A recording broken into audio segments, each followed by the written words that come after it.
All right, we are going to get this meeting going. All right, I'm Mayor Matt Girding. Call the February 17th, 2026 City Council meeting for the City of Somersworth to order. All right, City Clerk, will you please call the roll? Councillor McNair.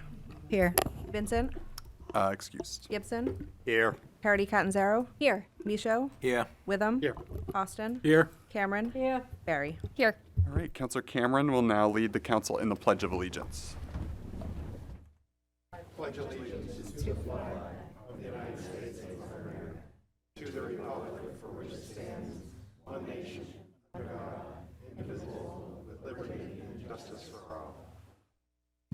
right, and I was actually informed by a resident, and I'm just realizing it at this very second, that our flag is on the wrong side. So bear with me while I change the flag's location. Shout out to Jeremy Lambert who caught that.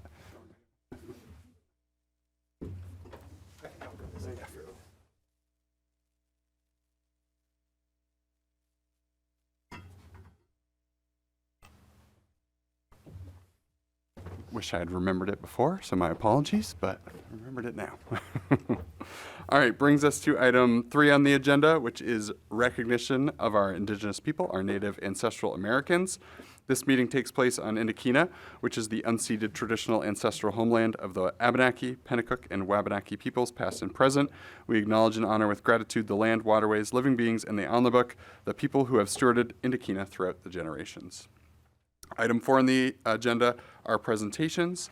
Tonight, we are lucky to have with us our library director, Tanya O'D, and our city engineer, Amber Hall, who will be providing an update to the council on the status of the library project. I will turn it over to our city manager to introduce them even more. Thank you, Mr. Mayor. This presentation tonight came out of a really great discussion we had back in December at the City Council orientation, where the members present had an opportunity to hear from Director O.D. about the library, its momentum with regard to programming and the building condition.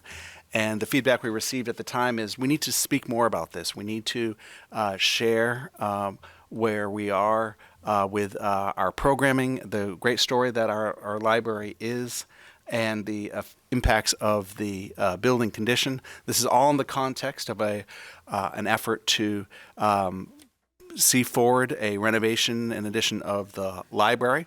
So for tonight, while there are no actions on your agenda this evening related to the library, we did want to take the opportunity to provide just a status update, tell that story that you've asked us to tell, and set the stage for future action. So without further ado, I'd ask the director to take it away. Okay, thank you. Good evening, Mayor, councilors, and members of our community. For those of you who haven't met me, my name is Tanya O'D. I've been with the Somersworth Public Library for 4 years, 3 of those as director, and I have the privilege of working alongside an incredible staff and supportive trustees who truly care about this city and the people who come through the library doors every day. Tonight, I want to share what's happening at our library, how much it's grown, and what that growth means for our future. When most people think of libraries, they think of books. And yes, we have thousands of them, but our collection today supports so much more than reading for information or pleasure. We circulate physical books, ebooks, audiobooks, DVDs, and physical items from our Library of Things. Last year alone, we circulated 45,000 items. Our collection reflects the need and voices of our community, and demand for that continues to grow. The modern library isn't just about what's on the shelves, it's about supporting our community. If we don't own an item, we offer interlibrary loan services and access to ebooks through a partnership with the New Hampshire State Library. We provide free or discounted museum passes to allow more equitable access to local arts, cultural, and educational resources, and we offer technology. For many people in Somersworth, the library is their only access to reliable internet. But more importantly, it's their access to someone patient enough to help. We help residents create email accounts for the first time, walk people through online job applications, help upload resumes, assist with unemployment benefits, healthcare websites, tax forms, and we even help people find a place to sleep when needed. We are also what's often called a third place, not home, not work, but a safe, neutral space where people can simply belong. Over the past several years, we've worked very intentionally to transform the library into a true community hub. And the response has been incredible. Our book clubs, crafting workshops, yoga classes, and discussion groups continue to grow. What makes them successful isn't just the activity, it's the connection. In a world where so much interaction happens on screens, people are craving real face-to-face conversations. When adults gather to talk about a book or teens come together for a creative program, they're building relationships. They're reducing isolation, they're strengthening mental health, and that kind of connection matters. As a former teacher, providing children with the experiences they need to prepare them for school and become lifelong learners is very important to me. And I'm proud to say that our children's programming is thriving. Due to demand, we now offer early childhood programming 4 mornings a week, and families are showing up consistently.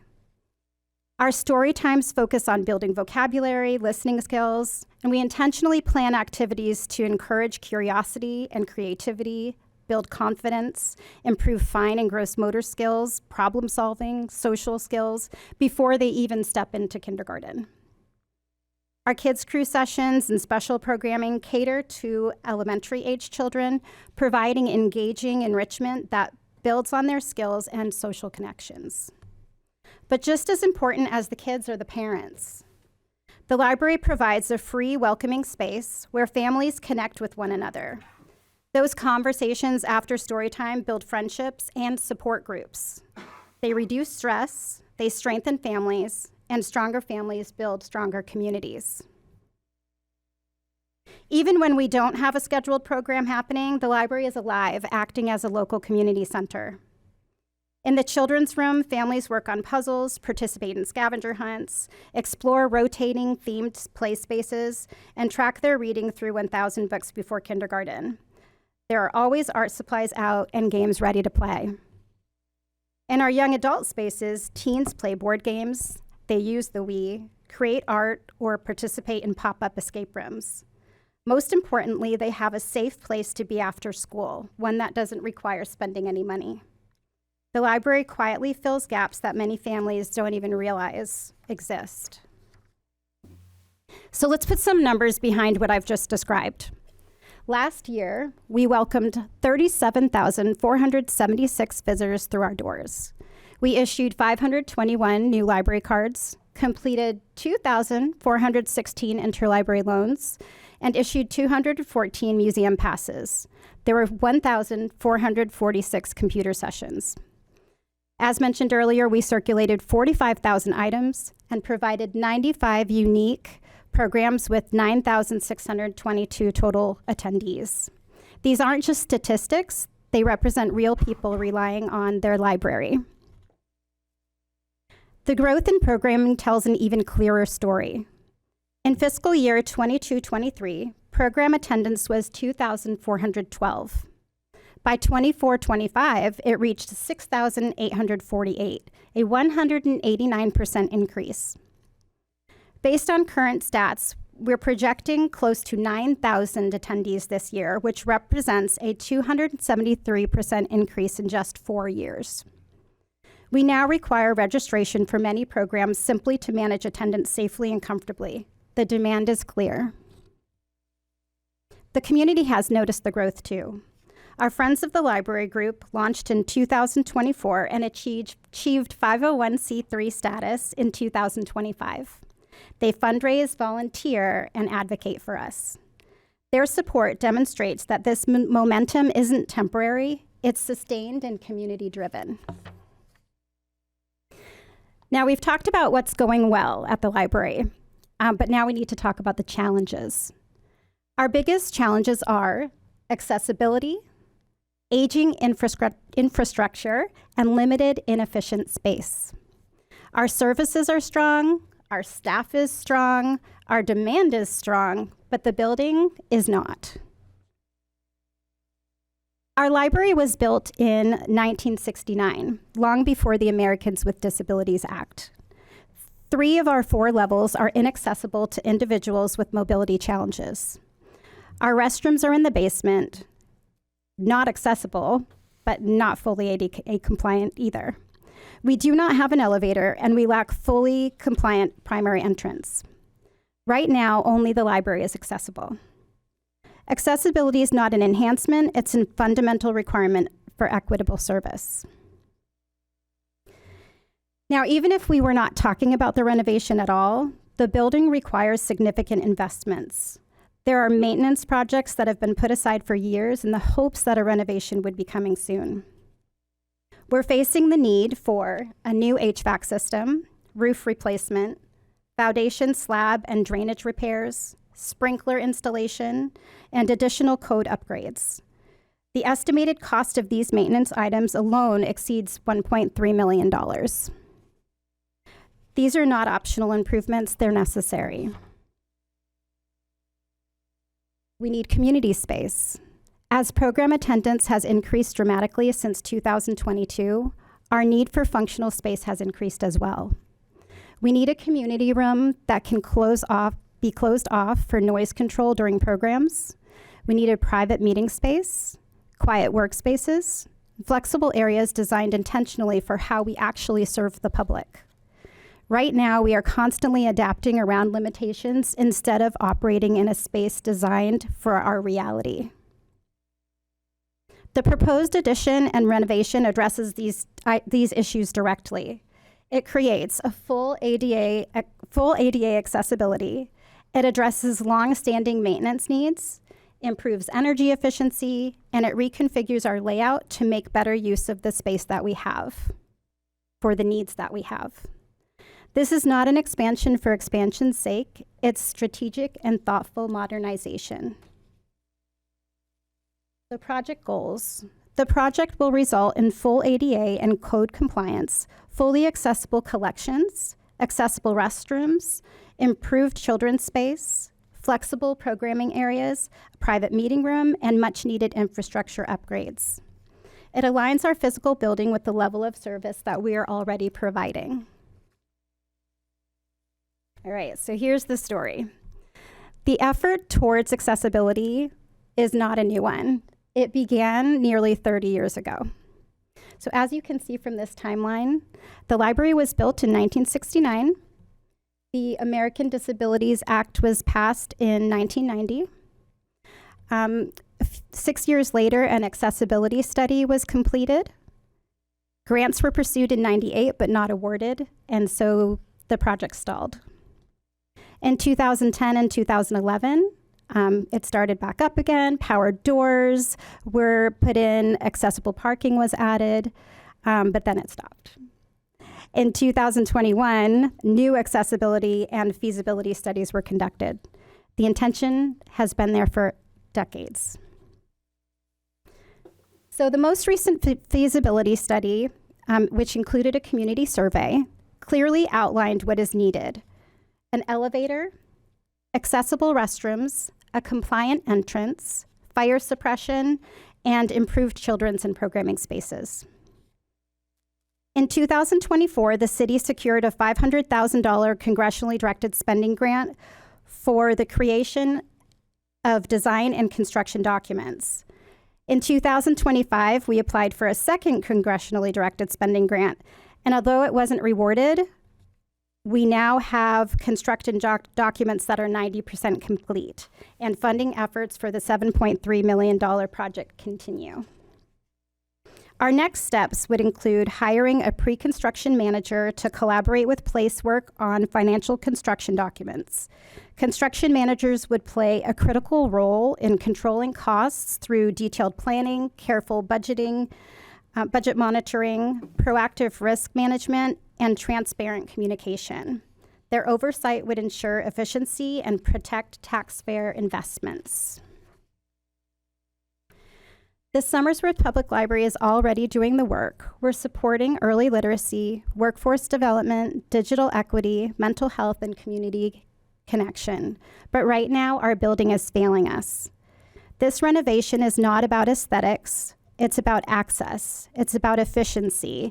It's about making sure that every resident, regardless of age, income, or physical ability, can fully participate in everything we have to offer. Additionally, an investment in the library is an investment in our downtown revitalization. Thank you for your time, your leadership, and your commitment to making Somersworth a community where access is truly access for all. Thank you so much.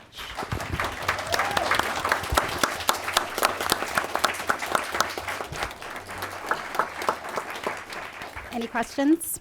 Yeah, thank you. Are there any questions from the council? I see a number. We're going to start with Councilor Witham and then Austin. I don't have a question, but I just have a few remarks because I think they're important to the story. But I'll begin by saying thanks for a terrific presentation. Thank you, Manager Moore, for routinely allowing staff here in the city to talk about different things. At our last meeting, we recognized our wastewater treatment plant operator and chemist who work behind the scenes. And one of our council members here called them rock stars. We got a lot of them here in the city, and you're another. That program was great. A bit of the story. So my son Caleb turns 26 within a month. I routinely brag about the fact that he got his doctorate, which is pretty cool for this dad. And his educational journey, I would argue, started shortly after he began to walk. And my mom, who's still with us today, would take him to the library at least once a week, if not twice, and would do children's reading programs. And I credit his academic success in large part to the jump start that he got at the Somersworth Public Library. But I also remember the stories from my mom that she had to go downstairs at the library into what was like an okay room, and she described it to me, and what I remembered it as was the old civil defense. You remember back during the Cold War? That's what it was. And one day my son Caleb brought home this helmet that said civil defense on it and found it at the library. I don't think I've brought it back, so I perhaps owe a fine. I don't know. I don't know how that works. But you're right. This has been a need for a long, long time. So thank you for highlighting that. Thank you for the work that you and your team do. It's just tremendous. And we'll get this over the finish line somehow. We're not going to let it die like it did a decade or two ago. So there you go. Thank you. Hopefully we'll have a civil defense helmet prop soon. You know I love a good prop. Councilor Austin. Thank you. Nice job with the presentation. Thank you, Tanya. I did have a question on the slide that you put up that talked about the renovations, ignoring the additional things we want to do, about $1.3 million. Do you know when those estimates were achieved or gotten? Those are all recent. All Those recent. are all recent. We did confirm all those numbers before this presentation, so they are current. One thing that struck me was the cost for the elevator, $130,000. I've been involved in projects that have put new elevators in, and they're nowhere near $130,000. They're more like $400,000 or $500,000 or $600,000. Yeah, So that's why I asked the question, because I thought maybe they were some dated numbers. yeah. Okay. The elevator is called a limited use, limited access, a Lula lift. So it's not a full enclosed elevator like we have here in City Hall. It's a smaller, more confined type system that allows you to get on and off all floors of the library. So it's not a full-blown elevator like you see here in City Hall. It's a little bit different. Great, thank you. Thanks. Other comments or questions from councilors? Yeah, Councilor Party-Canzero. Yeah, thank you. Just echoing my fellow counselors, I think this is really, really important. It was one of the first things that I heard about when I started getting involved in the city. Access is really important. I think it's really important, too, that you pointed out that it's not just access to books and information, that it's access to somebody who will help. I know that, especially with everything going on right now, a lot of folks really need access to information, particularly if they're looking for jobs, if they're looking for community services. So just thank you for all of that. And I also, I don't know who has put out the word, but we have been getting lots and lots of emails about this. So I think that's awesome because we love to hear from people. And I just want to read, I have no idea if this is part of the Friends of Somersworth, but a resident wrote in, and I just wanted to read part of their comment. Every day, our library opens its doors to neighbors of all ages and backgrounds. It's where children discover the joy of their very first stories, where book clubs spark lively conversations and community members can forge new friendships, and where teens and adults alike find a quiet corner to learn, reflect, and grow. It's also where job seekers polish resumes, complete online applications, and build new skills using library computers and resources. For many in our most underserved populations, these services aren't just helpful, they're essential.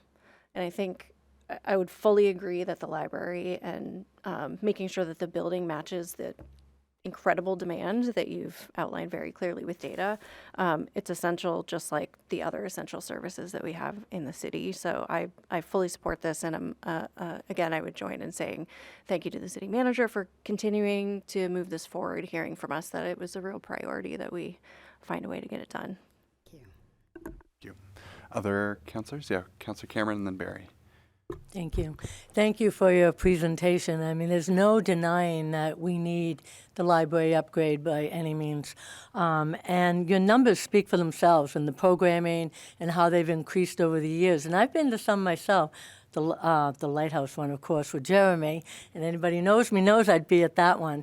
But I think we should find a way to get this done and get it more accessible for the community. And you can hear people out there talking about how our library has changed, how it is turning into the hub of the city. And that's all attributed to you and your staff. So thank you very much for that. Councilor Barry? I just wanted to say thank you so much for this. I follow the library. I'm always amazed by how many projects you have, how many community engagements that I see going on, and just the support from the community. And I think it is very essential from the numbers that you showed, like what that does for our community, like who gets to get out of like their home if they don't have any other means to. I think you guys provide great support for a lot of things. One thing that I know that I would very much like to see that continue. You're basically a community center for us without being called that.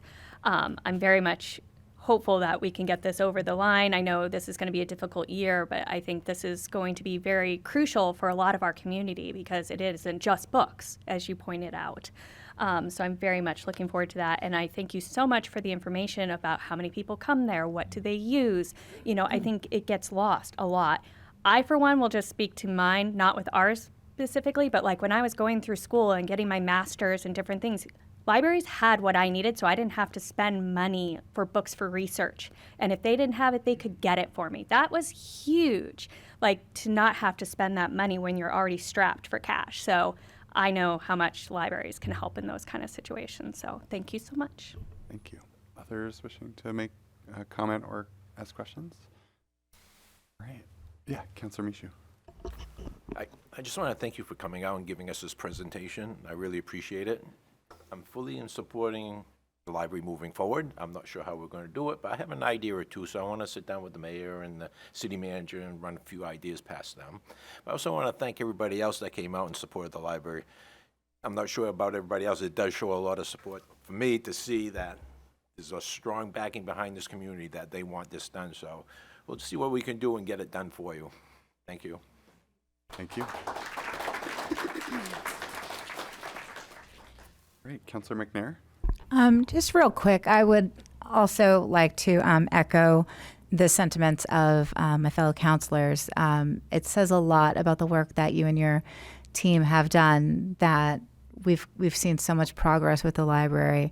When we first started talking about this in December at the orientation, and really in subsequent conversations that we've had with other city parts of the city organization as a whole, I think, one, we are most, at least everyone I have spoken to, very much in agreement that this library is, this project needs to be done. It's really not a want, it's a need. This community needs that. We're trying to grow as a community, and growing as a community means we have to we need those services. I know when I was a child back in the, we'll say 80s, a big part of, and I was a latchkey kid. Parents weren't really around the way they are now.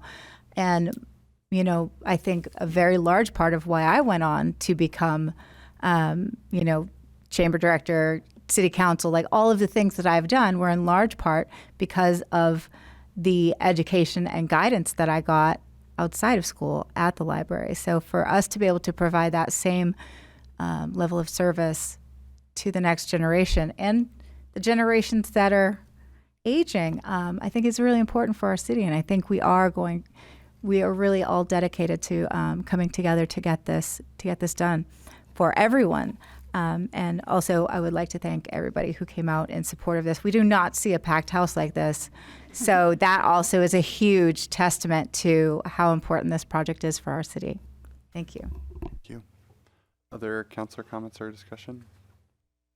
All right. Well, before I send you on your way, I just want to thank you both as well. This was phenomenally informative, well put together, well presented, and I think really timely because this community is going into a budget season where we are beginning to start thinking about our priorities, and the show of support for this tonight really emphasized, at least to me, and I imagine to this council, that this is a priority for Somersworth.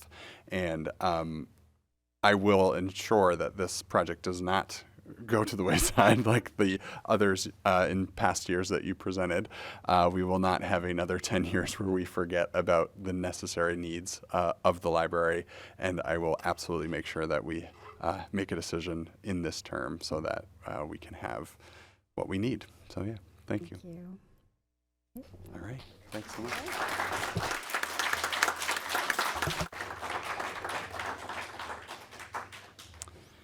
All right.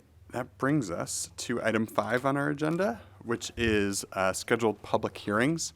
We have one public hearing tonight, so I will now open up the public hearing for Resolution 16-26, which is to appropriate funds from the State Revolving Loan Fund for the Lead Service Line Program. Is there anyone who wishes to speak towards Resolution 1626?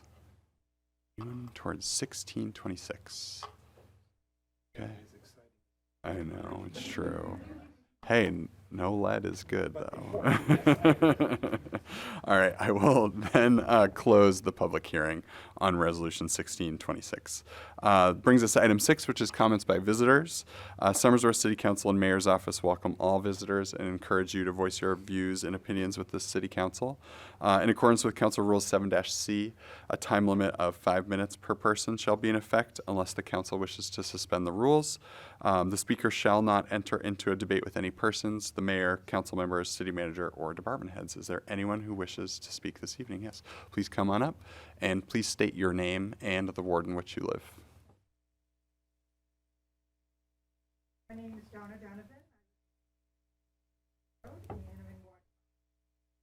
Resident of Somersworth for 52. Oh, can you make sure the mic is on? Just press the green button, or the little button so it's green. Here it is. Thank you. I'm not going to go into my whole thing that I wrote up because Tanya did a really good job with that. I've been a member of the Board of Trustees for many, many years. I'm now the chairman, and we've seen this project get pushed and pushed. And, one time I remember years ago it was, we need City Hall, we need a new City Hall, we need a new police station, we need a new fire station. And we just kept getting moved down the road. And I just wish that we could make it work.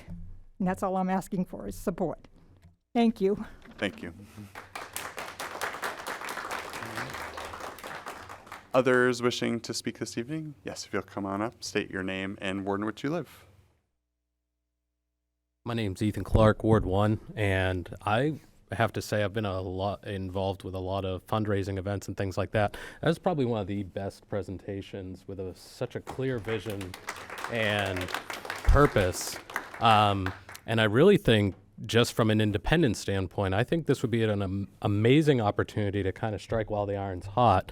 Councillor McNair, I would challenge you to maybe get with the chamber to host some type of fundraiser or gala fundraising event for the community, because I think I grew up in Somersworth and I have very fond memories of the library, and that was one of the things that I was excited to hear about tonight, was to see where the vision is going.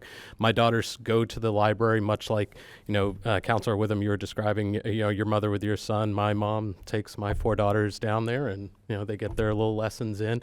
But I think it would be an amazing thing if we could get some type of fundraising event to get the community involved. There's clearly support of it, and I think generationally, this is clearly an institution that we could capitalize to bring our community together for a common purpose. And with a presentation like that, I don't think it loses. So I just wanted to throw that out there. So, thank you.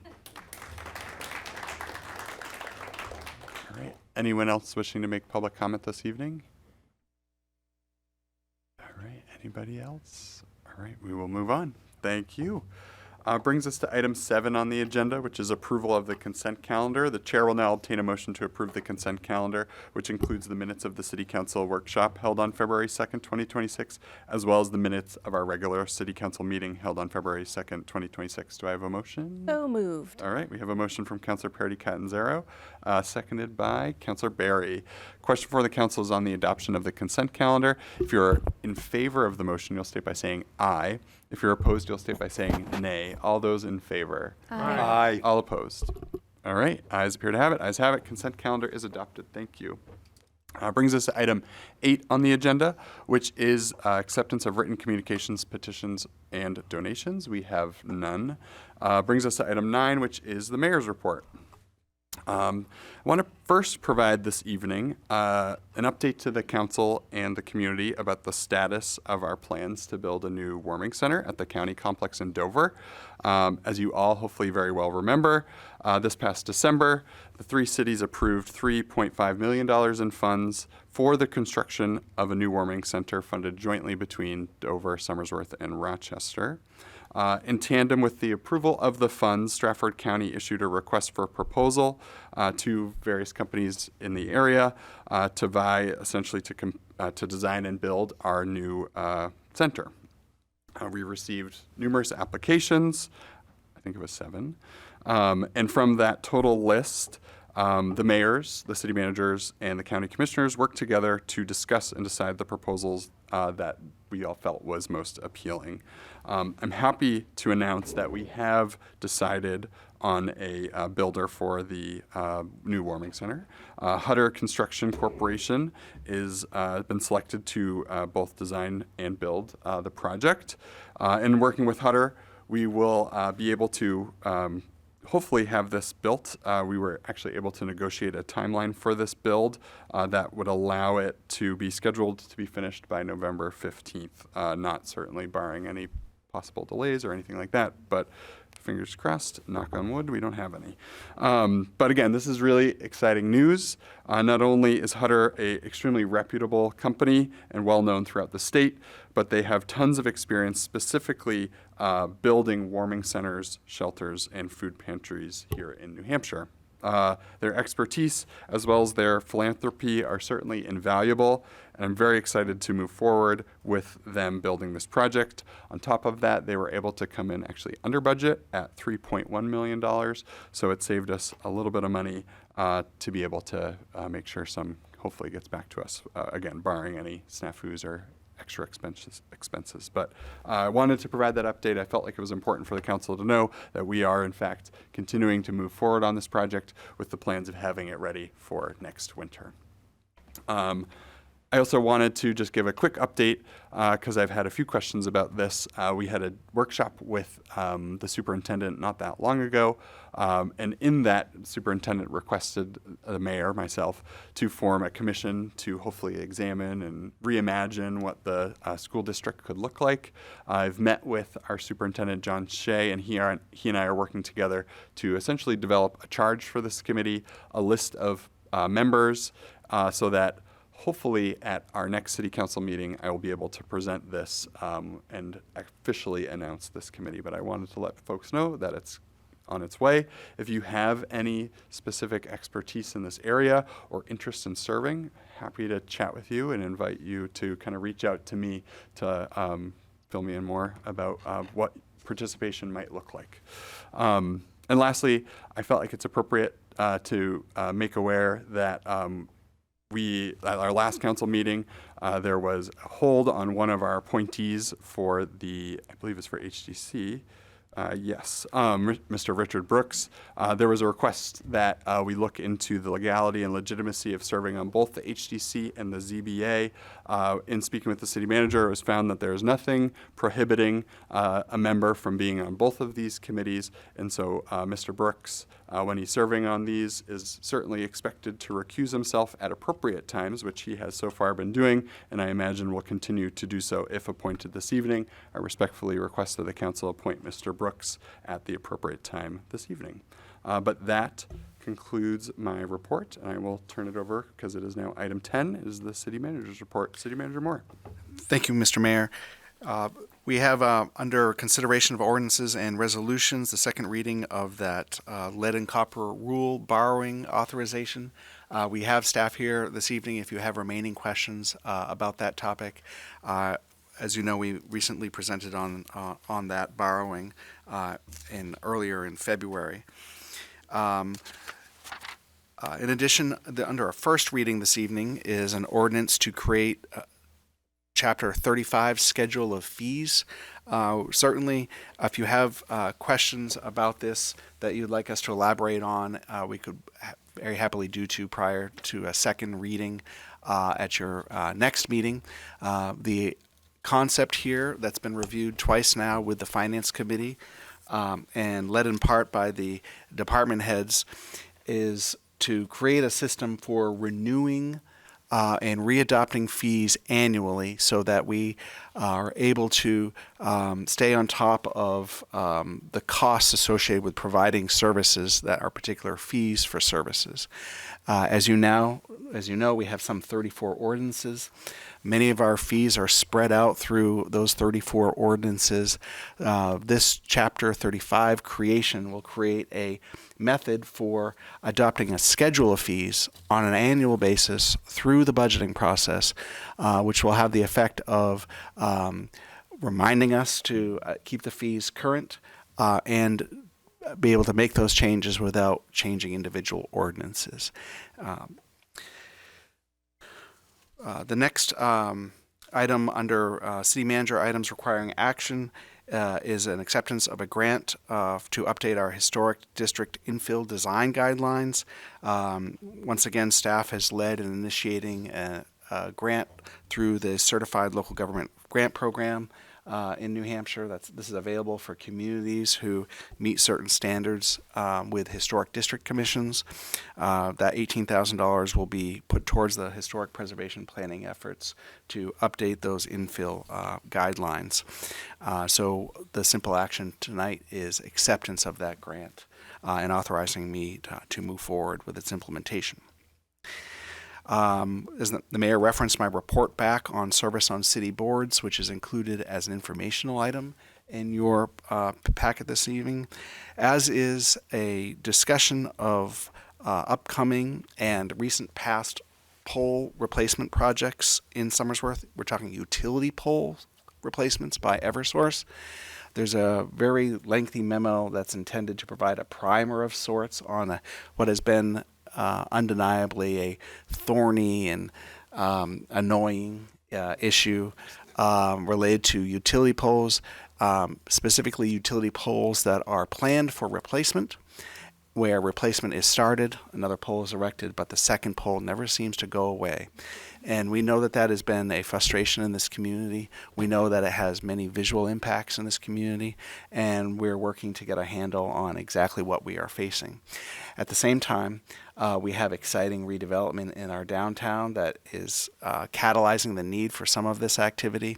And I know that the chair of the Public Works and Environment Committee plans to spend time focusing on this memo and the steps forward, but did want to make you aware of another one of those Eversource related projects coming forward in the Brickyard area that will help facilitate some of this quality redevelopment you're seeing in your downtown. So more to come on that later. Also, I'm working with the mayor to finalize budget deliberations for the city council, and we'll be announcing dates associated with those to keep aside in hopefully later in March. So, Mr. Mayor, with that, conclude my manager's report. Thank you. That makes sense. Thank you. Next is item 11, which is reports of standing committees, special committees, and city officers. First up is the Finance Committee, Chairman Witham. Yes, I should be able to be brief here. The Finance Committee did meet last Thursday, February 12th, here at City Hall. We did discuss and endorse the effort to move forward with a fee schedule and updating the ordinance with regard to that, as the city manager just outlined. We fully embrace this idea for clarity, simplicity, and the ease to keep our fee schedule updated routinely. Most of our meeting was spent with both Manager Moore and our Finance Director, Jordan Miles, kind of taking a very high-level look at initial budget preparations that the manager and department heads are involved with to bring forward a budget to us by March 15th. I will just say from a very high-level perspective, a couple of things that I think they were focusing on was reducing the use of fund balance. We've been perhaps a bit more aggressive than we might otherwise be in the most recent years, so they're looking to softly ratchet that back a little bit. And at the same time, working to improve things on the revenue side of the budget. I think so often our budget process here in the city is focused on the expenditure side of the budget. We spend very little time focusing on the revenue side, but they've identified some exciting revenue opportunities for us, particularly leveraging our water and sewer utility funds.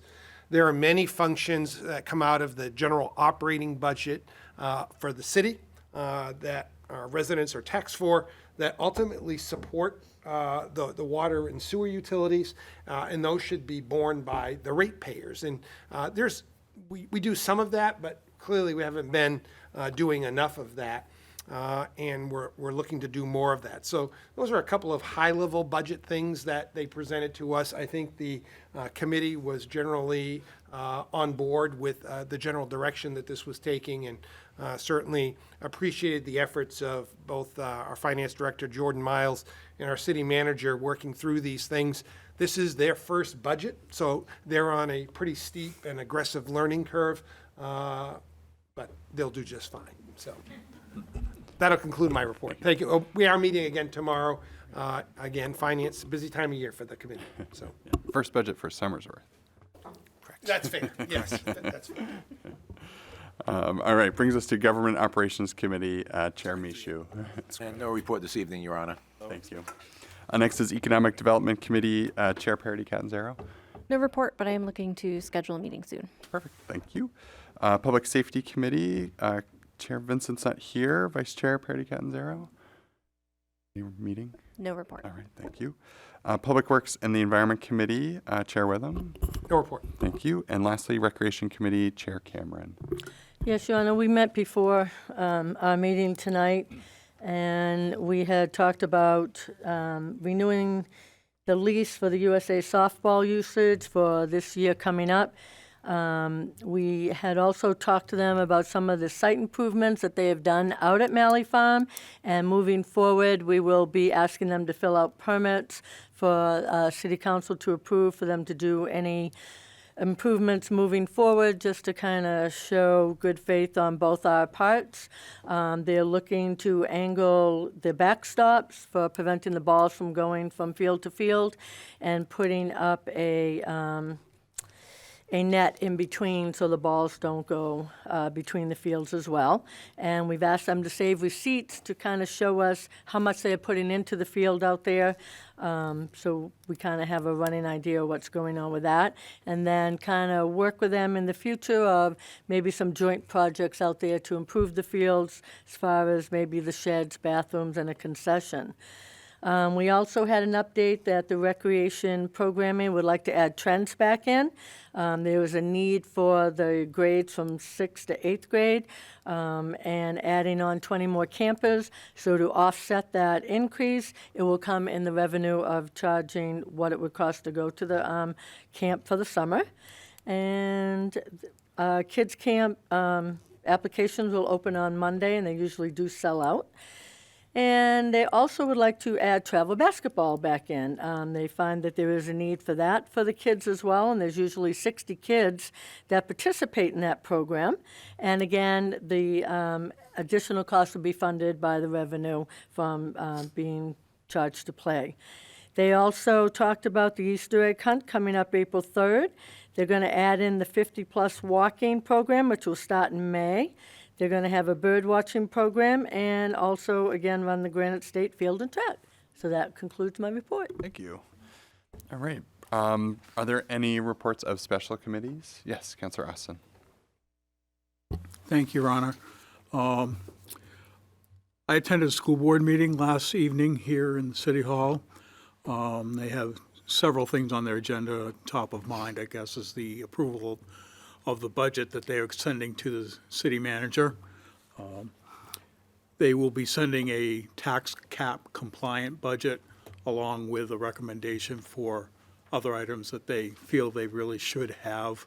And we'll have a chance to work with them on those kinds of things and debate and come up with a bottom line that I hope, as I said last night, that will that the taxpayers can handle, that's good for the students and staff, and that everybody can live with. It's going to be a difficult budget discussion, but that's what it'll be. The business administrator provided an update that said that their current year budget is about $30,000 to the good. In other words, if everything goes as planned, they will have $30,000 left at the end of the year, which is not very much when you consider the size of the budget. They're running very, very lean, and they know that, and they know they don't have any additional funds to spend on anything other than absolute necessities at this point. They aren't freezing anything, but they aren't spending money other than what they need to. They did receive approval for a federal Safe Schools grant of $276,000, and they're going to use that money to upgrade the cameras and securities at the schools. So that was good news. And I do want to let you know that on this Friday, there will be a student walkout from the high school. It's a student-led organization. They're going to leave the school during what they call their flex period, which is between the academic periods.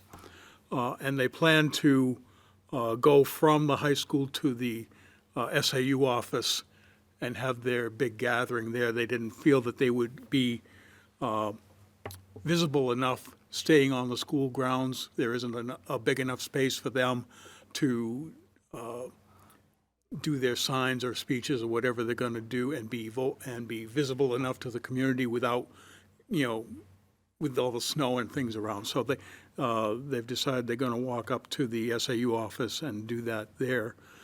The focus of this walkout is not anti-anything. It is pro-community, pro-students, pro-families. They plan to support what's happening here in Somersworth. So don't look for them to be, whatever some of the other protests are around. This is not a protest. This is an idea that they want to support what's going on. So it's going to be a positive event.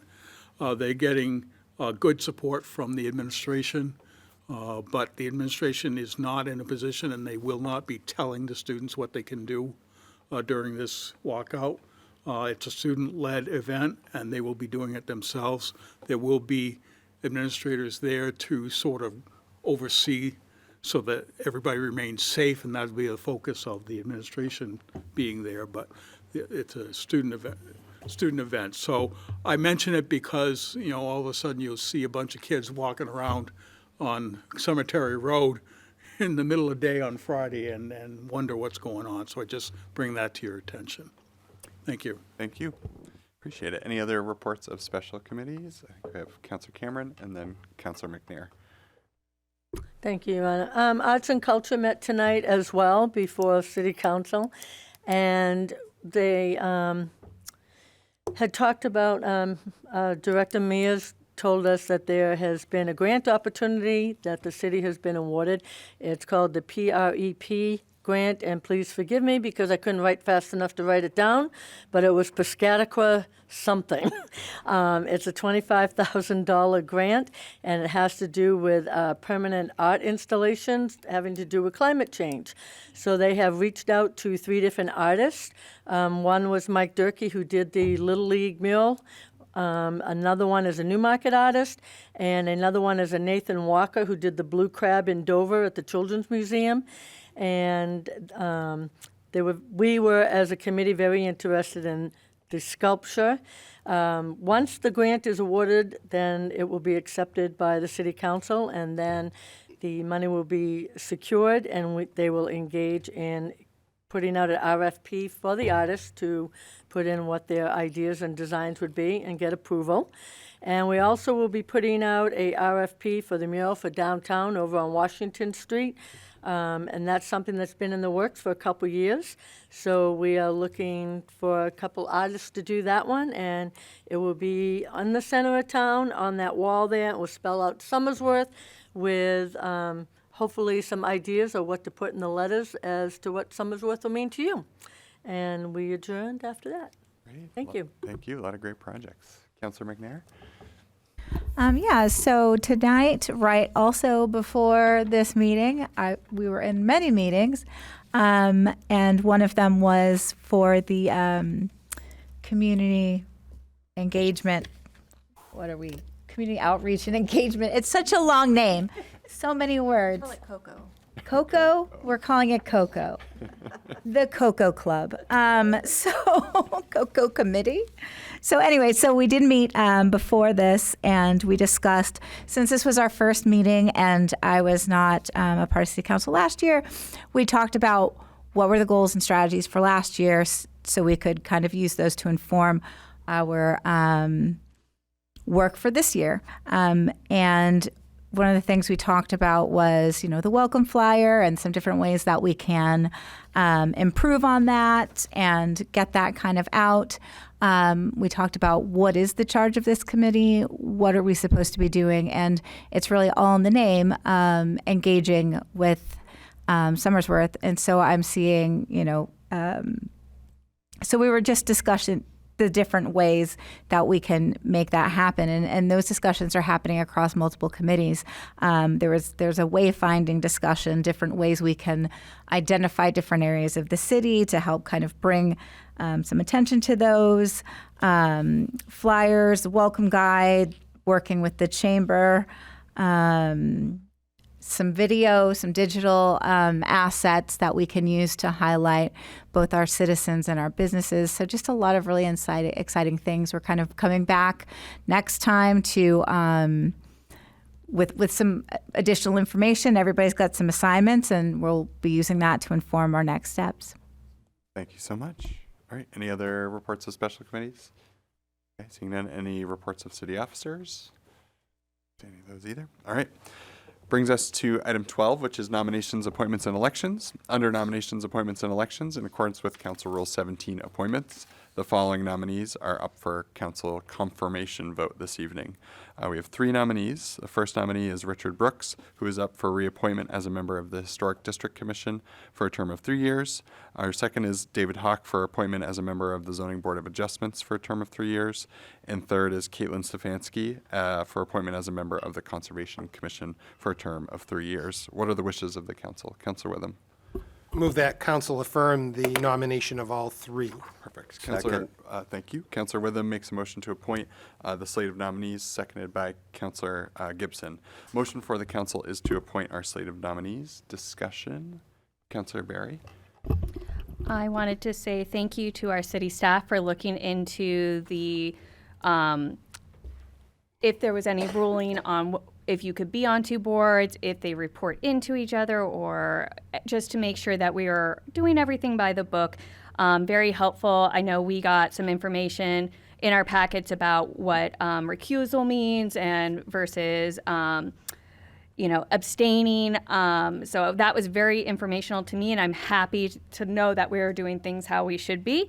One of the things I just wanted to talk about in regards to Richard Brooks, I wanted to just say he is a very passionate member of all the boards that he is on.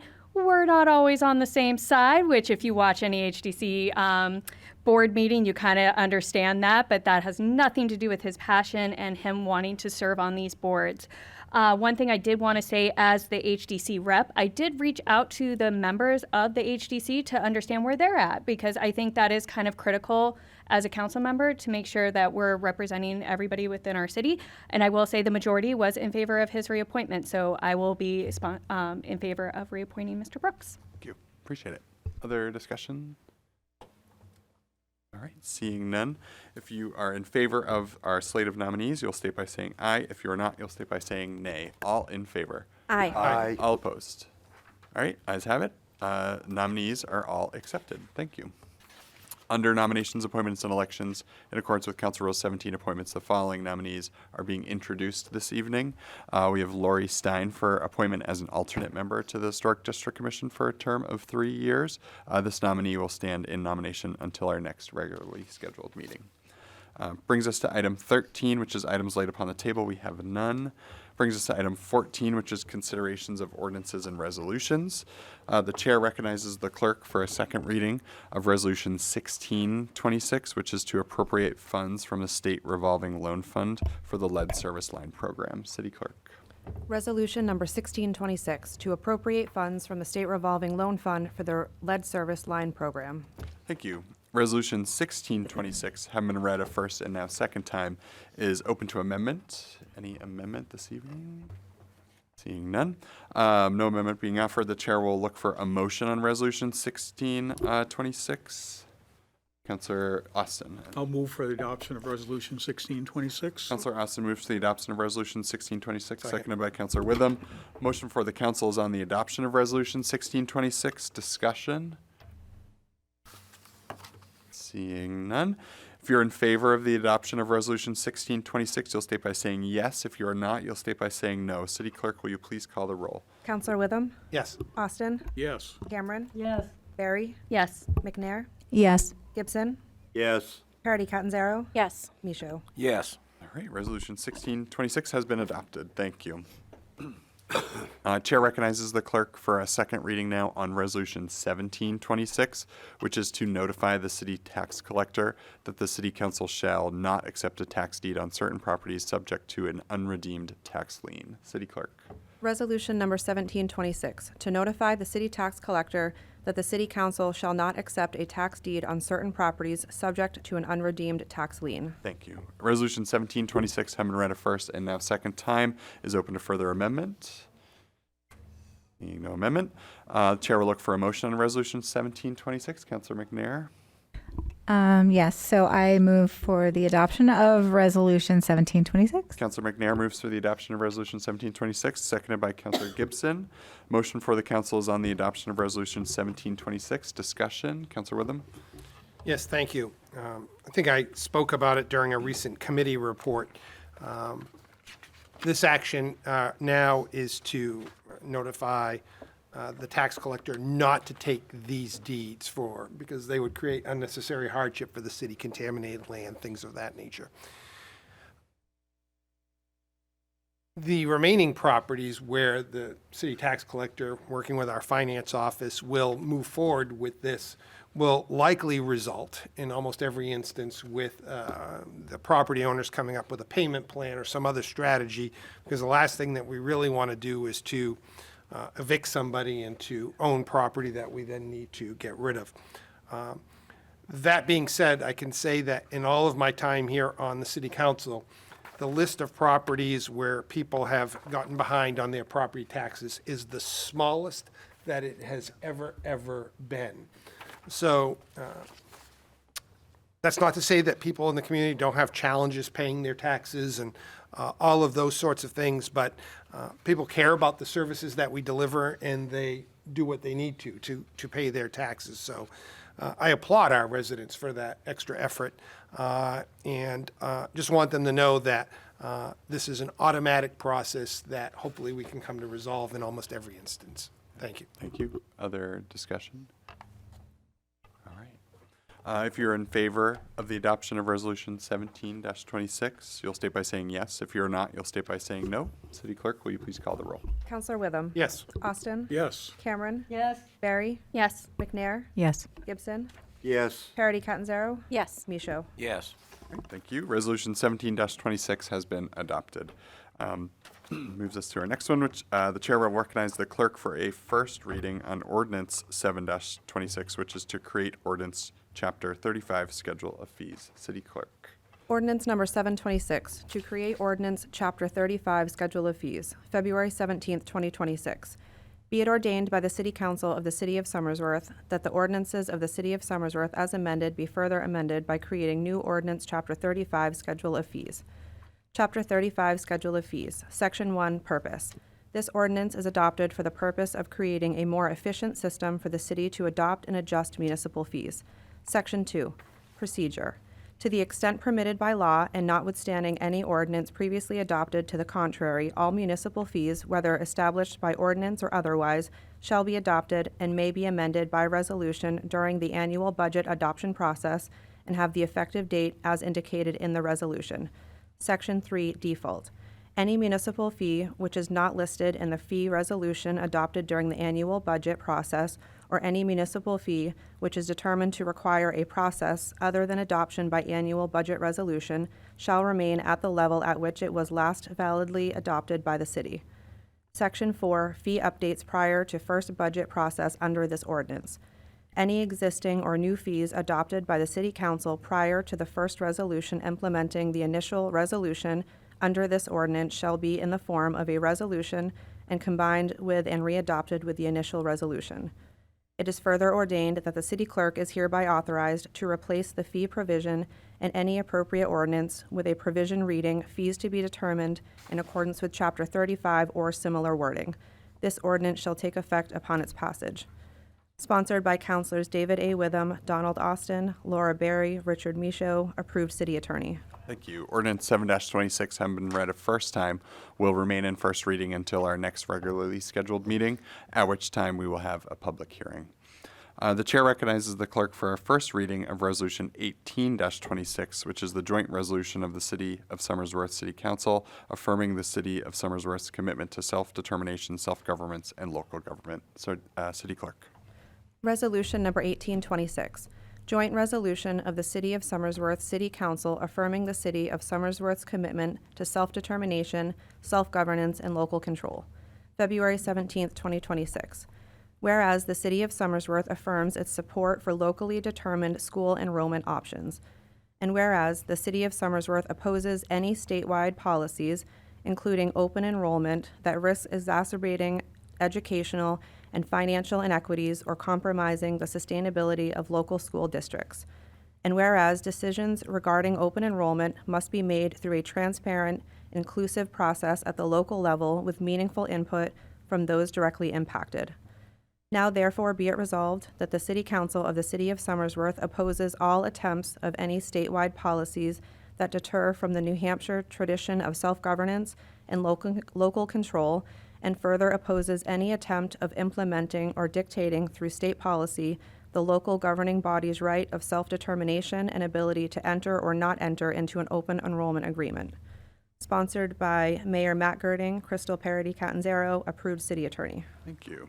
Yes, Councilor Austin. Your Honor, I'd like to make a motion to waive council rules to allow a second reading of this tonight. Councilor Austin makes a motion to suspend rules for a second reading on Resolution 18-26. Is there a second? Second. Councilor Witham seconds the motion. Question for the council is on the suspension of council rules for a second reading on Resolution 18-26. Discussion? All right. I'll add that it is a timely matter, I would say. I can understand the reason for the motion. It's the state legislature is currently debating and discussing this as we speak, so the faster we get it to them, the better. So if you are in favor of the motion, you'll state by saying aye. If you're opposed, you'll state by saying nay. All in favor? Aye. All opposed? All right, ayes have it. The rules are suspended. The chair recognizes the clerk for a second reading on Resolution 18-26. City Clerk. Resolution number 1826, joint resolution of the City of Somersworth City Council affirming the City of Somersworth's commitment to self-determination, self-governance, and local control. Thank you. Resolution 1826 having been read a first and second time, it is now open to amendment. Seeing no amendment, the chair will look for a motion on Resolution 18-26. Councilor Parity-Catanzaro. Move for its adoption. Councilor Parity-Catanzaro moves for the adoption of Resolution 18-26, seconded by Councilor Gibson. Motion for the council is on the adoption of Resolution 18-26. Discussion. Councilor Austin. Thank you. I think it is important to take action on this evening. There's a number of pieces of legislation in Concord that would completely go counter to this particular resolution or ordinance. And I think it's important for the city to take a affirmative position that says we reject any efforts by outside governmental entities to tell us what we need to do beyond what already exists. I mean, we know that there's a number of things that the state requires of us to do that we just do because we have to. This would be a brand new piece of requirement that particularly with regard to the open enrollment process, that would be very harmful to communities like Somersworth. But even beyond open enrollment, there's other legislative issues being discussed that would adversely impact what's going on here in Somersworth. I think it's important for us to take this stand as it's stated in the ordinance. I appreciate that. Thank you. Yes, Councilor Gibson. Yeah, I'll just add one side comment on that. The state has continually refused to shoulder their share of the burden of education in the state of New Hampshire, and yet they have no qualms whatsoever with downloading additional resource-intensive legislation to the local level. And if I have anything to say to the state on the subject of open enrollment, great, open enrollment. You pay for it. Thank you. Thank you. Other discussion? Yes, Councilor Witham. Oftentimes during the legislative session, through my tenure here on council, I get nervous, and on a rare occasion I get mad at actions that are taken by our legislators in Concord, because they do impose, in many cases, burdens or lack of flexibility or local control and local choice. And it makes me mad on occasion and concerned. What this resolution here speaks to is some actions contemplated in Concord, which seem to have momentum, that don't make me nervous, they don't make me anxious, they don't make me mad, they make me scared. And that's a different word, right? Scared of what?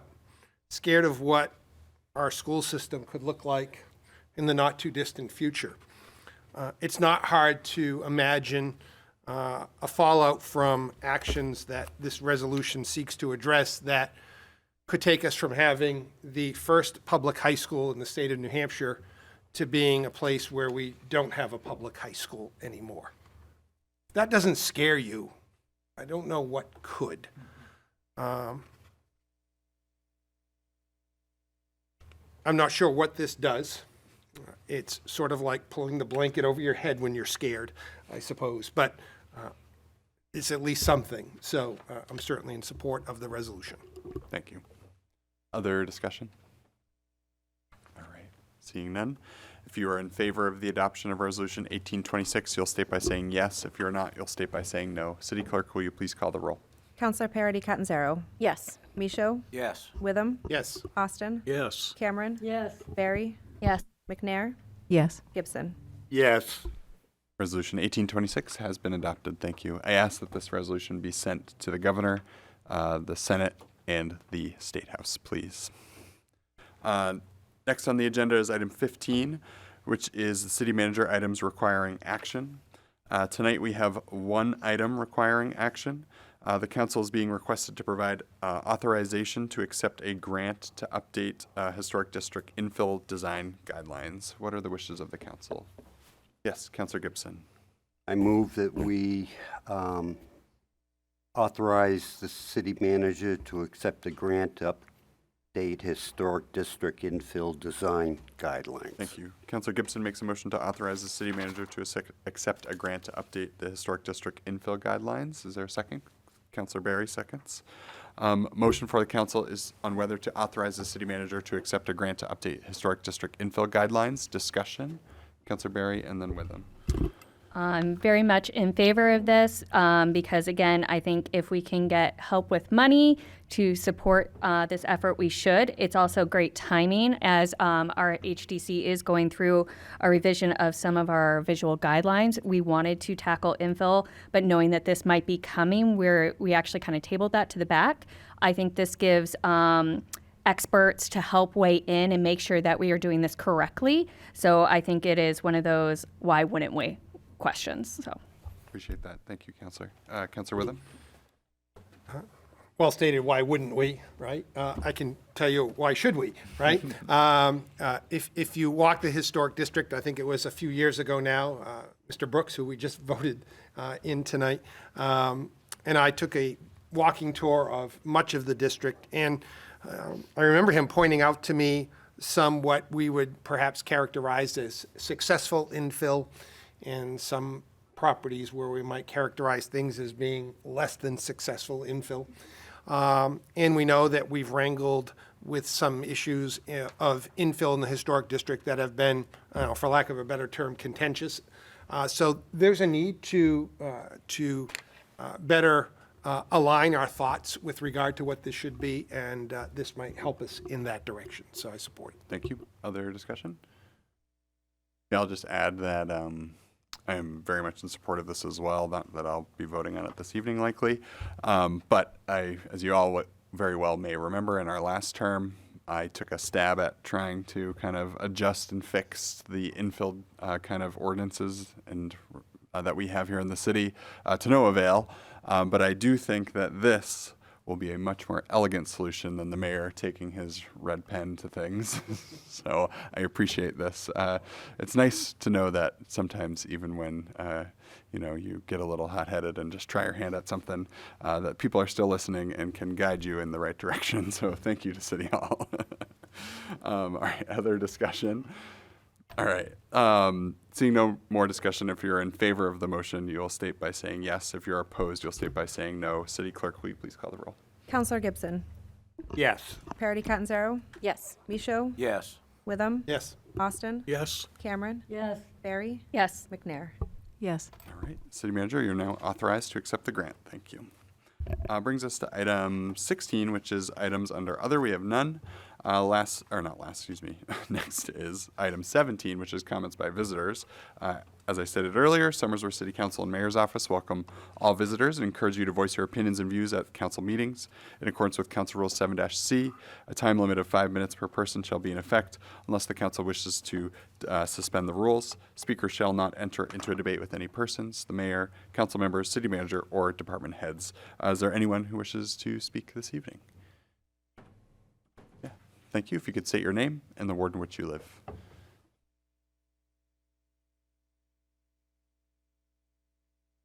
Richard Brooks, Ward 1, 18 Linden Street. Let me say the address. Thank you for reappointing me to the Historic District. Hopefully I serve well and you're happy with my job with that. I try to do my best with it. I've looked forward to this infill grant.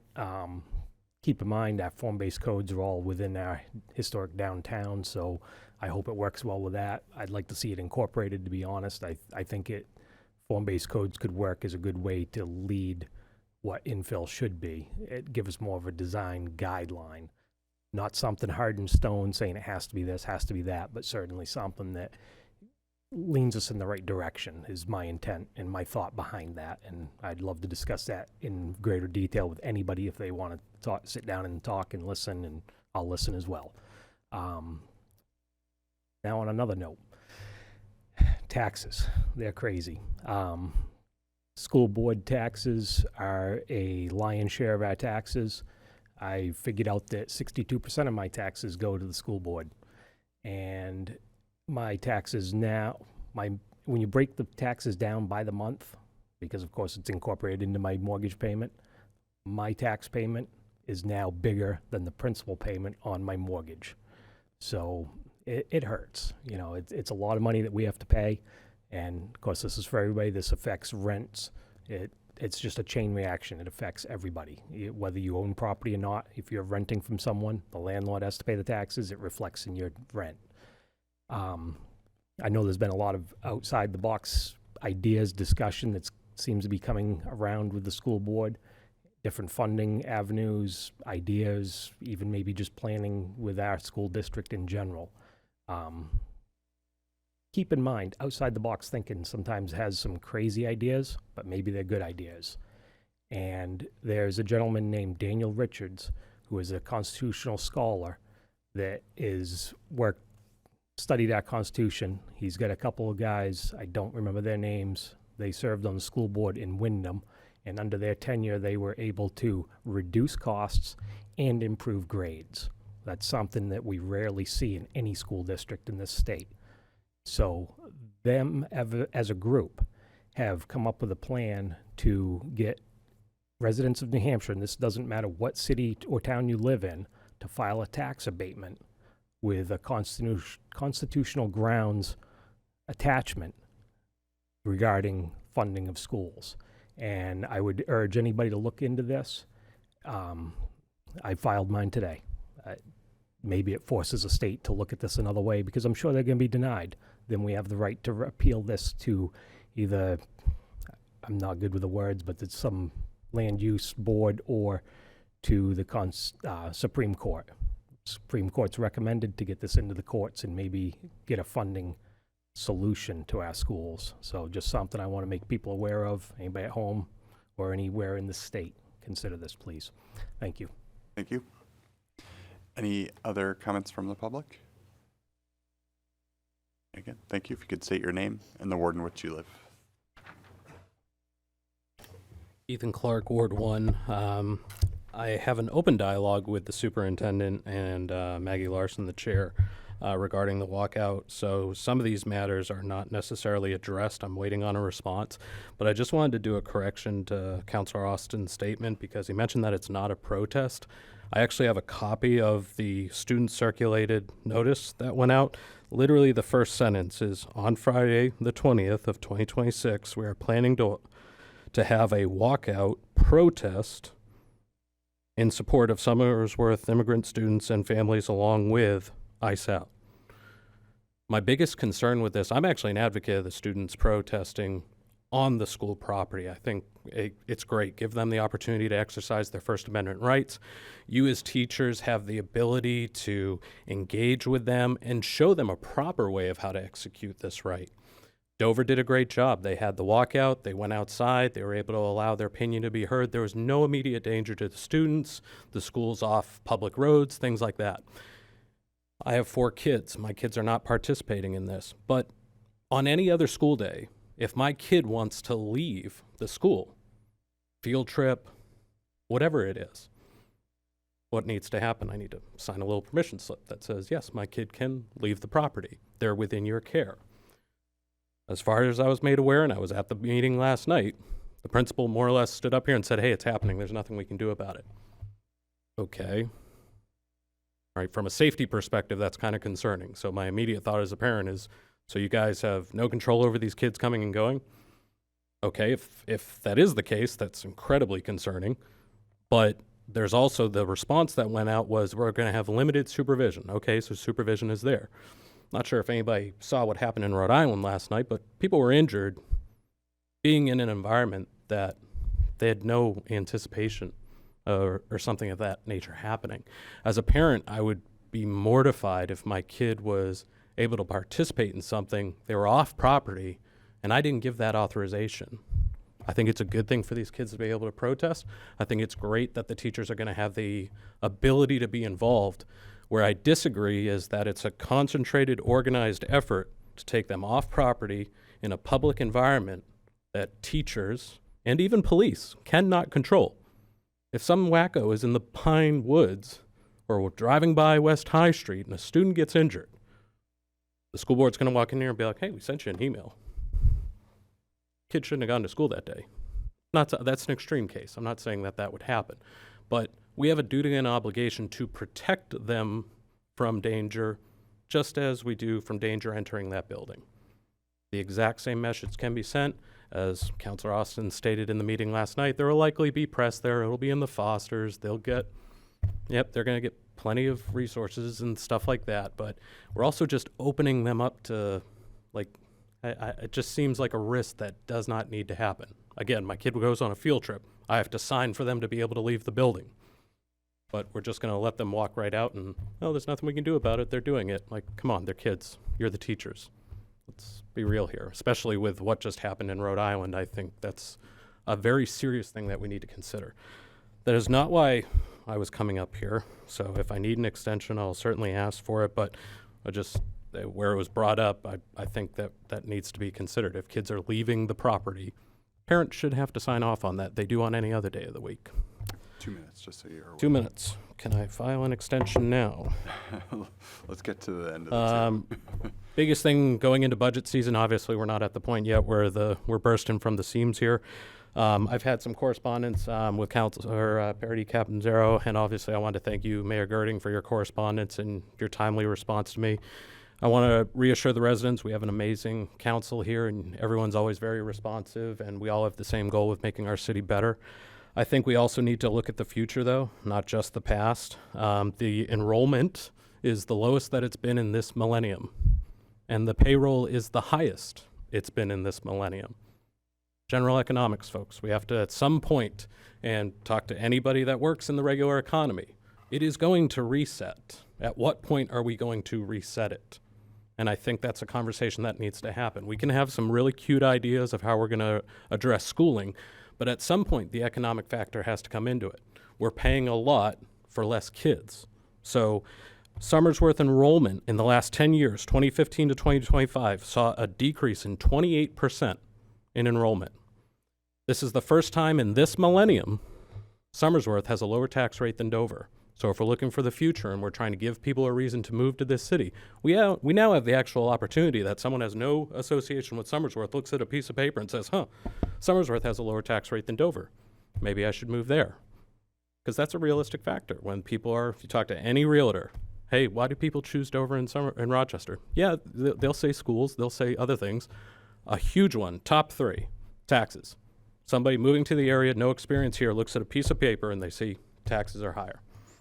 Same numbers, if you look at it, decrease in enrollment in the last 10 years. Dover only saw a 2% reduction. Rochester saw a 10% reduction.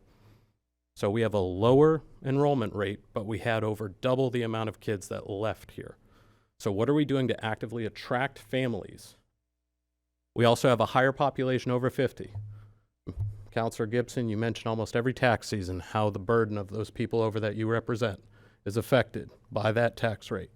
We have a higher population of elderly people and a lower amount of students being enrolled every single year.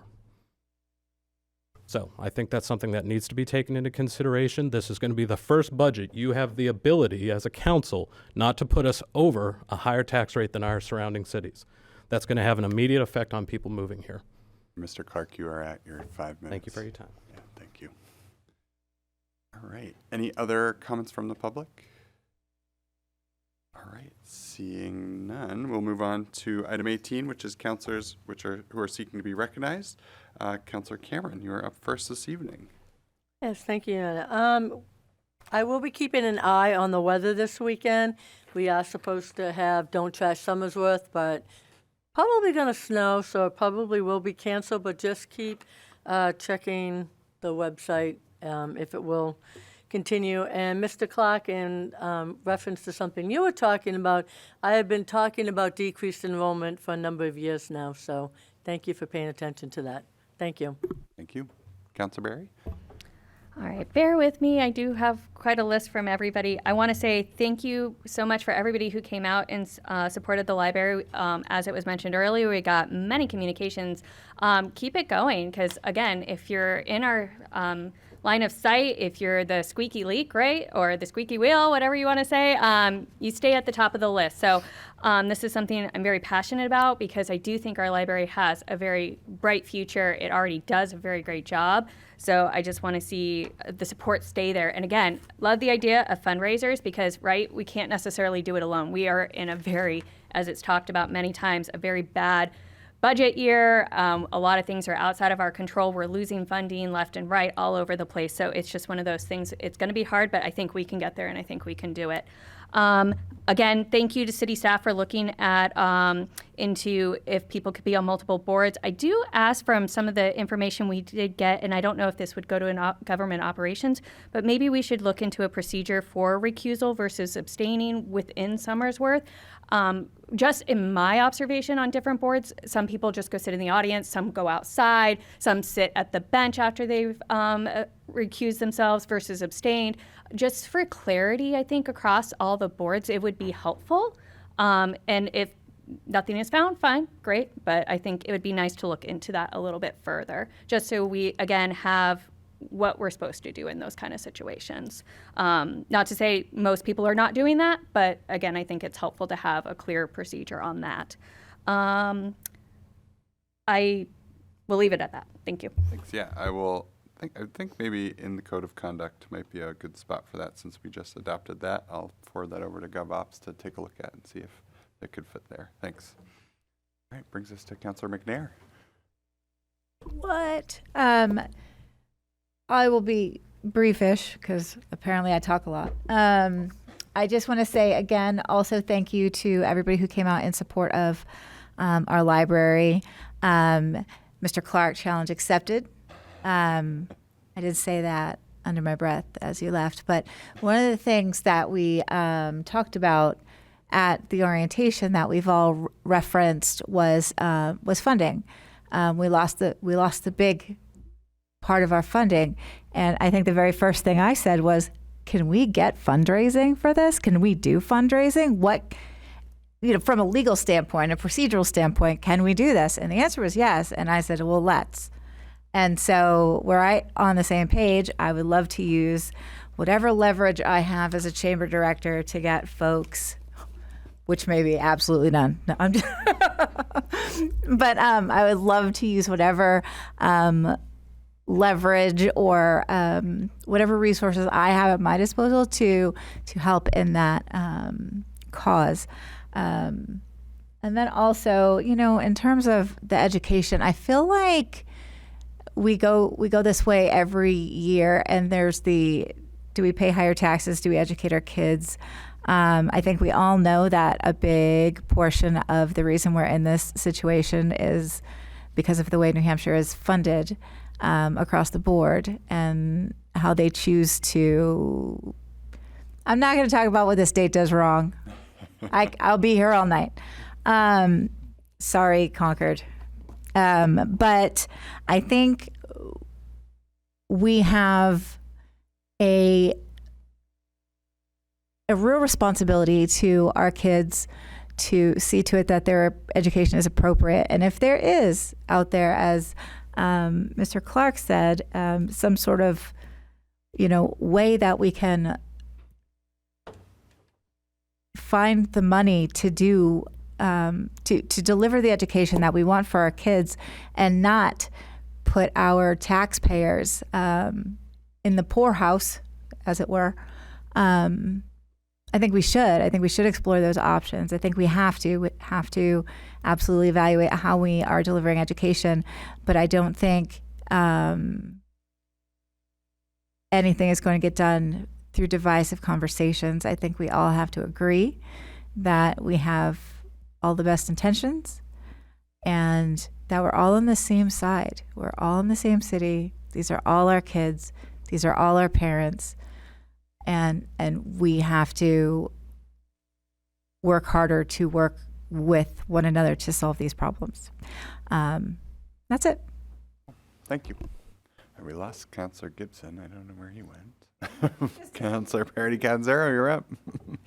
I can yield my time if he comes back. Yeah, again, just thank you to everyone who showed up, and yeah, wow, rock star presentation. That was super cool. I'm very, very proud of the Somersworth Library. I think last week alone, it came up in like 3 different outside conversations. I was at a work event and I ended up bragging about the library. I went into a cafe and someone was there and was like, I know you from the library. It was awesome. I hear people talk about the library all the time. And I just fully believe that it is essential. Yeah, I was very excited also to hear, I think I missed this news, that the Friends of the Library got a 501c3 status, because that does open the door for a whole lot of fundraising opportunities. It's very exciting. And there's just all sorts of swag, like I'm a friend of the library that I want now. So when we have that big, fundraiser, let's pull out all the stops. I mean, gosh, I love the library. Also, speaking of rock stars, our rec director was in our earlier recreation committee meeting, and it's so nice to see just time after time, anytime I have an interaction with or hear from one of our directors, I'm just blown away. I mean, he was talking about some of the improvements that he's noticed in his relatively short time here already that he's bringing forward. A member of the community was there and asked him a random question. He immediately had the answer and was already addressing it. It was just wonderful to see. I'm just really proud to be a part of Somersworth. Yeah, I think that's it for me. Thanks. Thank you. Councillor Michaud? Thank you, Anna. Also, again, I want to thank everybody that came out for the library. I really appreciate it. And Mr. Clark, your comments about fundraising. In fact, just before the meeting, Councillor to my right, Crystal, and I talked about exactly that. How could we do some type of fundraising? There's a lot of businesses in this community. Maybe we can talk to them. Hey, donate some money. But also one thing I was thinking of, if there's a way that we could find or hire somebody, a professional fundraiser type of person that can actually coordinate all of this and go out. Also ask members of this community, they want the library too. Hey, don't have to donate hundreds of thousands of dollars, $10, $20, $50, whatever you can afford. Just put it towards the library. So that's something I really hope to do, and I want to talk to the mayor and the city manager about moving forward with this, and also working with Councilor Bonnie McNair in the chamber. She is the perfect person about getting businesses involved. So other than that, everybody stay safe. I hear more snow's coming in, hopefully not much. So that's it. Thank you. Hopefully I can take my flight. I don't want to get trapped here, you guys. I'm tired of snow. Councillor Witham, you're up. I am so glad that I have the ward councilors to my left, because they have a lot of positivity, and I wish I could share in as much of it as you have shared here tonight. I do not. When it comes to education, unfortunately, for whatever reason, and I don't understand the politics of the day, but there is a divide, and it is a us and them and you and them. I don't understand it. I don't get it. I can't put my thumb on it, but I know it exists. I agree. We should all be working towards a common goal. It ain't going to happen. So, at least not in the near term. It's just not there. And you know what? The debate about education funding, quality education versus how much you spend on it, and all of these things are things that have been percolating for a long time. But for whatever reason, it seems that the coffee pot percolating is about to overflow, right? We're at that moment in time. I hope I am wrong, but it just feels as though it's, the fire service is a term called a BLEVE. That is a boiling liquid expanding vapor explosion, right? We're heading that way, right? So I hope we don't have a BLEVE. So enough on that, because I'm getting worked up. It's not good. Thank you, City Manager Moore, I think. for bringing to my attention and counselors' attention that Eversource plans to put in, 80 or so more utility poles, this time in the Brickyard area.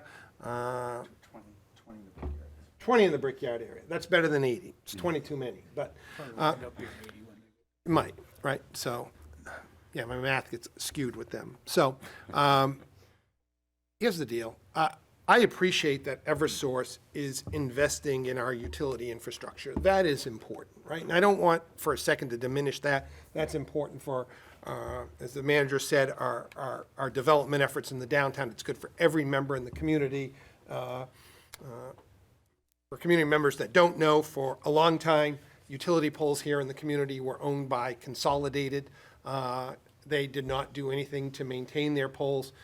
Eversource has, for lack of a better term, acquired all of the poles in the city and has identified many of them that need to be replaced or upgraded, particularly as they upgrade transmission lines and things. So that is all super important. But we seem to lack a plan. They articulated a plan to Director Babinski last year when they did the Green Street corridor, and much of that is yet to be realized. It's a great story. It would certainly be a tall tale on a library collection because it's not true, right? I do hope, though, that we can work with Eversource to kind of reinvigorate the plan. I would ask the city manager on a next Public Works and Environment Committee meeting, if timing is right, because I know we've had a lot of projects and stuff, to maybe invite the community rep for Eversource back for another meeting. We seem to make a little bit of headway when that last happened, so that might be an approach that we take on that issue. So on all of that positivity, I'll yield the floor. Thank you. We talked about props earlier. Please do not bring a Blevy to City Council. It is. I like that. I've not heard that. Last but not least, Councilor Austin. Thank you.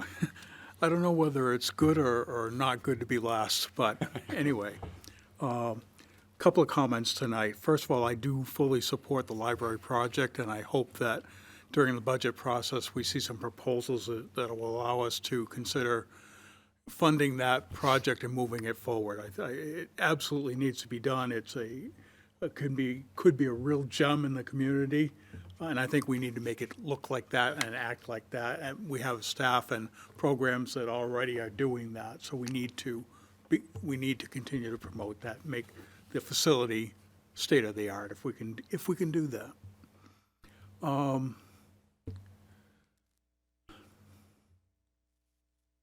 I keep hearing people talk about education and the schools as if they're any other sort of business entity. If schools can compete against each other, that makes the schools better. Or, if student enrollment is dropping, then teacher salaries ought to be cut because we need to keep a balance between salaries and student ratios. Education is not the same as any other business enterprise. It just isn't. Students aren't widgets. Every student comes with their own set of needs. Some students have way more needs than other students. And it requires specialized staff to be able to provide each of those students with the quality education they need and deserve. And qualified staff needs to be paid. And when was the last time you went to the grocery store and saw prices drop, or for anything else? So, the fact that we give our teachers and staff sometimes minimal increases every year, I wouldn't begrudge them of that. I think that, what I think is going to happen, and this will be the work of the Mayor's Commission that he spoke of earlier this evening when that commission gets going and works through the summer, is to develop a blueprint and a plan to address not only how we deliver education, but how we do that in a way that's both academically and financially sustainable. We know that the current way we do things is not sustainable in the long term. We've all heard that, and we'll see it again when we get into the budget process. It's just not sustainable the way we do it today. But we can't look at education as if it's a GE or a shoe shop or something else where, if a product or process doesn't work, you just go ahead and change it and throw what you have away and start over again. You can't do that in education. It's not a manufacturing process. We don't produce widgets at the end of the day. It's different than that. So I'd like to get away from the discussion about how schools can compete against each other and make each of them better. It doesn't work that way. And I think this commission will go a long way toward addressing some of those areas that, quite rightly, everybody's talking about.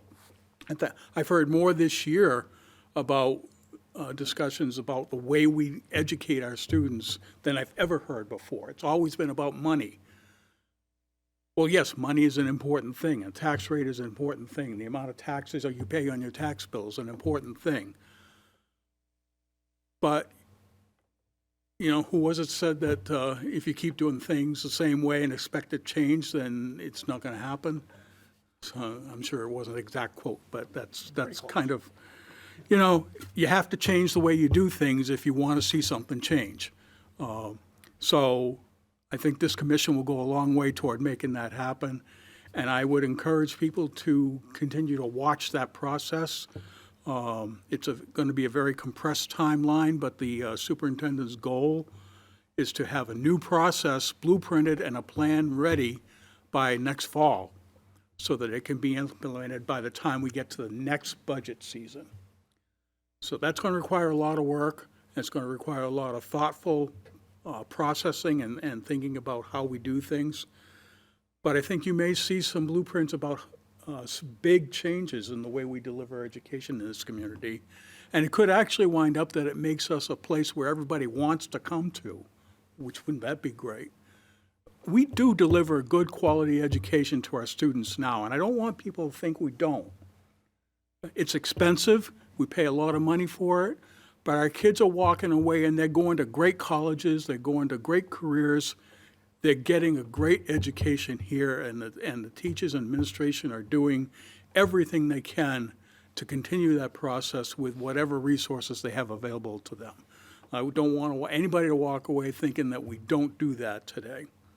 But we can do it better, or we believe we can do it better, and that's the whole process that the commission is going to deal with. So thank you for allowing me to speak to that. Absolutely, thank you. All right, seeing no other counselors, we are going to move to our last agenda item. No Counselor Vincent, so who would like to make the motion to adjourn? Counselor McNair makes the motion to adjourn, seconded by Counselor Barry. Question for the council is adjournment. If you're in favor, you'll say by saying aye. If you're opposed, you'll say by saying nay. All in favor? Aye. Aye. All opposed? All right, we are adjourned. Thank you.